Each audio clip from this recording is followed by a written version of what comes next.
Well, I think, like the main intentions of the policy is trying to maintain the domestic supply. And of course, I think at that time, the cooking oil price is going so significantly high. But I think, in my opinion, the policy is inappropriate because I believe that it might have a different impact, especially for the smallholder farmers.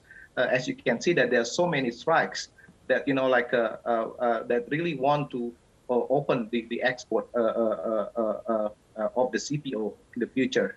Yeah, because that was that flow-on effect for those people. But firstly, what was causing the shortage of cooking oil or the very high prices of cooking oil in the first place?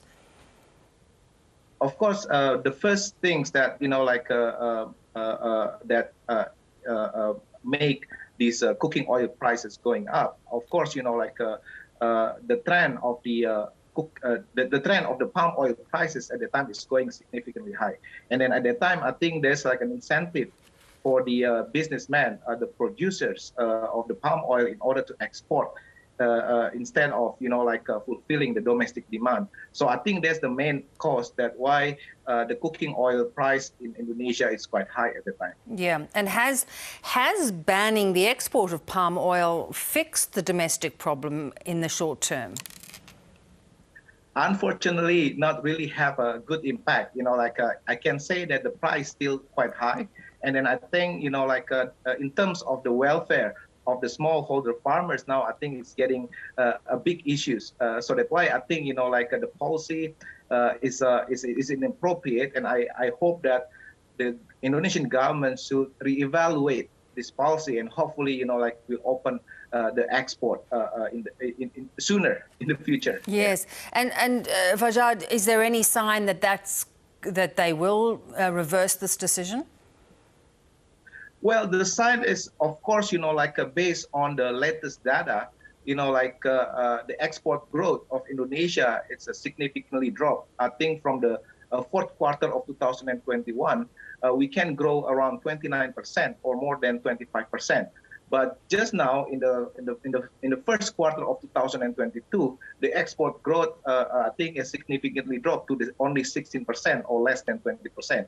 And I believe that because the Indonesian government really want to, improve the performance of our trade, I believe that it will become one of the alert for the Indonesian policymaker in order to reevaluate the policy.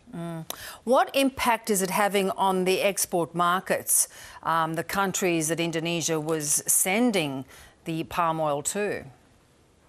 Well, because of Indonesia now, I think is a global player. I think the main exporter in the world, and I believe that we have a quite significant market share in the world. I think it's more than 60%, and followed by the Malaysian. I think this ban, of course, will impact the global supply chain, and I believe that at the end, the consumers, the global consumers, will get a high impact due to the increase of the products that mainly made by the palm oil. So I think in terms of disrupting the global value chain, I think is the main important impacts of this ban on CPO export. Yeah, and is there a danger that countries like Malaysia could step in to fill the gap and then you could lose that market share?